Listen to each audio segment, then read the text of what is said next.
Xavier, vas-y, je t'en prie, raconte-nous un peu qui est Sigilium. Je vais vous juste donner ça en 3 mots et puis après on parle un petit peu de l'accompagnement et toute la partie marketplace. Donc Sigilium, c'est une plateforme qui permet de piloter l'ensemble des signatures email de l'entreprise et d'en faire un média qui soit efficace et mesurable. Ça veut dire quoi? Ça veut dire que côté métier, on va pouvoir piloter cet espace-là dans tous les emails qui vont être envoyés en interne, en externe, pour avoir une image de marque qui est homogène et qui est synchronisée dans tous les environnements. Donc votre Outlook, votre webmail, votre iPhone, votre CRM, de manière à avoir des points de contact qui soient homogènes pour tout le parcours client et que vous puissiez délivrer de l'information ciblée à chaque fois. La deuxième chose, c'est que vous allez pouvoir différencier un peu tous vos messages en interne et en externe en fonction des interlocuteurs et donc avoir quelque chose qui soit très fort. Et c'est de pouvoir mesurer ce que ça vous apporte. C'est-à-dire, est-ce que quand je délivre des messages à mes interlocuteurs, ça les intéresse ou pas? Est-ce que ça apporte un trafic qui est qualifié sur mes pages? Et donc, ce qu'on voit côté IT, c'est aussi de faciliter tout ce travail-là de synchronisation des outils, et notamment sur la partie Azure AD, par exemple, pouvoir synchroniser toutes les données facilement de manière intuitive et délivrer de la data dans ces messageries et dans ces CRM qui soient consolidées et avoir une image de marque qui va être à jour, bien pilotée et un média qui va être efficace derrière. Donc ça, c'est le travail de Sigilium au quotidien avec plein d'entreprises.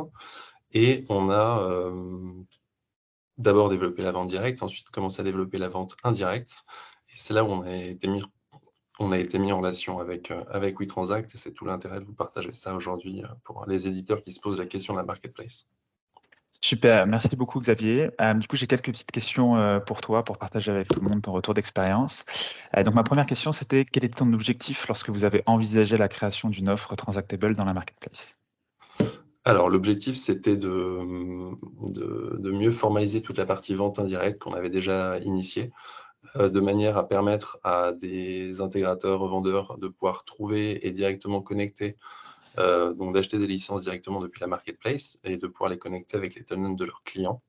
Le but du jeu, c'est de simplifier tout ça et qu'on ait finalement un seul endroit sur lequel on va pouvoir tout piloter, puisqu'ils ont l'habitude d'une marketplace, soit marketplace directement de Microsoft, soit via des distributeurs, et de pouvoir retrouver ça. Et donc la condition sine qua non pour tout centraliser, tout piloter, c'était de se dire il faut qu'on soit transactable et donc qu'on soit sur la marketplace.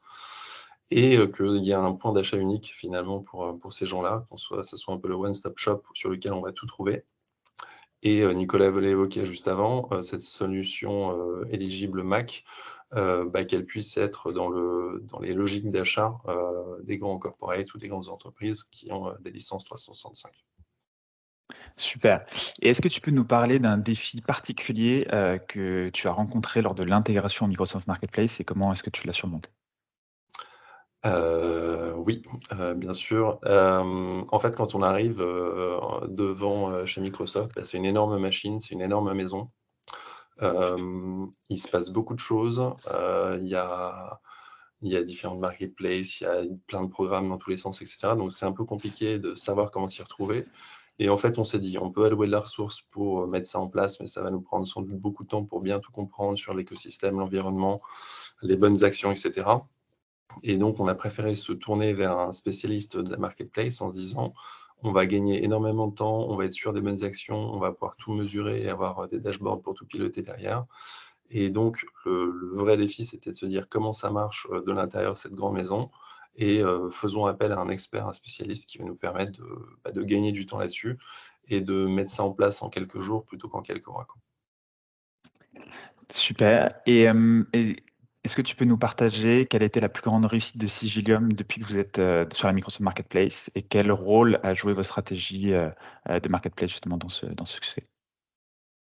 La plus grande réussite, d'abord, c'est le mettre en place rapidement avec WeTransact là-dessus. Et puis, c'est surtout de se dire, ça nous permet d'être mis en contact avec des distributeurs, enfin, ça nous a mis en contact avec des distributeurs internationaux qui sont super intéressés, enthousiastes par le service. D'abord parce qu'il est simple à comprendre et qu'il est simple à mettre en place. Et ensuite, parce que justement, on a fait tout ce travail-là de synchronisation et d'être transactable pour pouvoir avancer de manière plus industrielle et plus efficace avec tous ces interlocuteurs. Donc la vraie réussite, c'est aussi dans la mise en relation avec ces partenaires, ces distributeurs-là, grâce à WeTransact. Et est-ce que tu as découvert des opportunités inattendues ou tiré des leçons importantes grâce à ton expérience sur le Microsoft Marketplace? Je vais revenir un petit peu sur ce que je disais, mais je vois 3 leçons. La première, c'est de dire, faut passer par un spécialiste, en fait. Enfin, c'est vraiment la bonne approche, c'est de se dire: «Je vais pas y arriver tout seul» ou «Je vais pas», même si j'ai de la ressource en interne que je peux allouer et cetera. Il faut passer par quelqu'un qui comprend tout parce que, même si on est plein de bonne volonté, en fait, c'est tellement gros, complexe et cetera qu'il faut arriver à naviguer un petit peu au milieu de tout ça. La deuxième leçon, c'est, de pas croire que parce que je suis transactable sur la marketplace, ça va me générer du business sans que je fasse rien. Il faut communiquer dessus, il faut, s'appuyer, enfin nous, c'était l'objectif, s'appuyer sur, de la vente indirecte, un réseau, construire tout un réseau de partenaires. Pour que ça marche, vraiment. C'est le bon préalable et c'est comme ça que ça avance. Mais, c'est pas c'est pas une fin en soi, enfin il faut continuer là-dessus. Et puis je dirais la troisième leçon, c'est que, en fait, les transactions, donc elles sont enregistrées. Finalement, le client ou l'intégrateur achète à Microsoft telle ou telle licence et cetera. Donc il va transacter, enfin il va passer un contrat avec Microsoft. Donc après, il y a tout un process de facturation qui est automatisé, mais qu'il faut bien suivre. Et donc il y a un peu de délai aussi entre le moment où les licences vont être achetées et le moment où ça va arriver sur votre compte directement.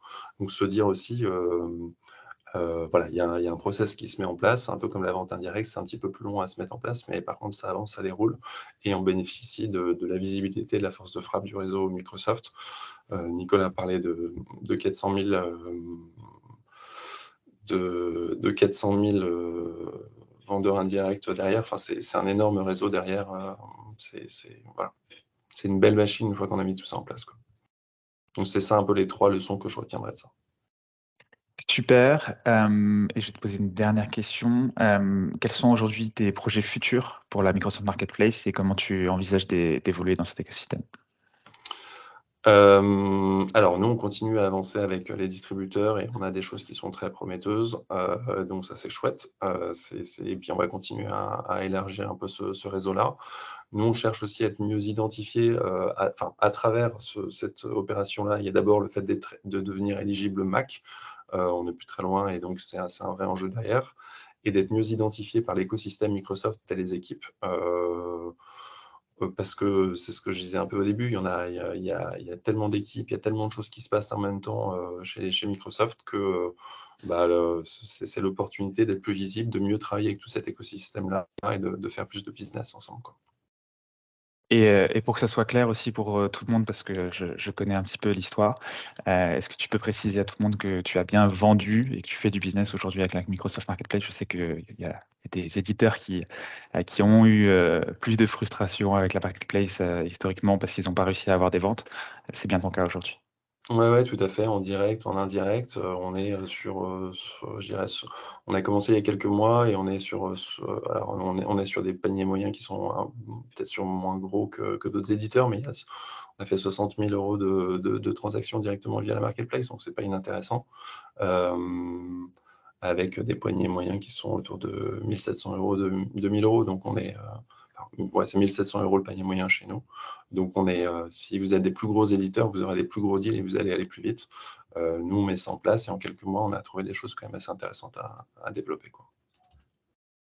Super, merci beaucoup. N'hésitez pas si vous avez des questions pour Xavier dans la partie Q&A. Et en attendant, du coup, je vais continuer. Ah, je vois qu'il y a une question. Comment se rémunère Microsoft? Quel modèle, abonnement tu veux prendre, Nico, ou comme tu veux. Ouais, ouais, ouais. Alors, juste, je vais lire la question. La question, c'était la rémunération de Microsoft sur la Microsoft Marketplace. D'accord, ok. Alors, aujourd'hui, on a un flat fee de 3% donc quand vous facturez, en fait, quand un client achète 100 dans la marketplace, donc nous, on facture le client et on vous rend 97. Donc, il y a 3% effectivement de fee dans la marketplace Azure. Voilà, tout simplement. Et après, Super. peut-être l'intérêt aussi, Vas-y. tu vas revenir dessus, Alexandre, c'est qu'il y a des paliers sur lesquels il y a des rewards aussi sur le fait de passer via la marketplace. Et donc, c'est intéressant d'atteindre ces paliers et de se dire, OK, les 3%, ils sont aussi contrebalancés par de l'accompagnement Microsoft, le fameux ISV programme dont parlait Nicolas, et puis des incentives qui sont régulièrement, avec des paliers d'incentives, quoi.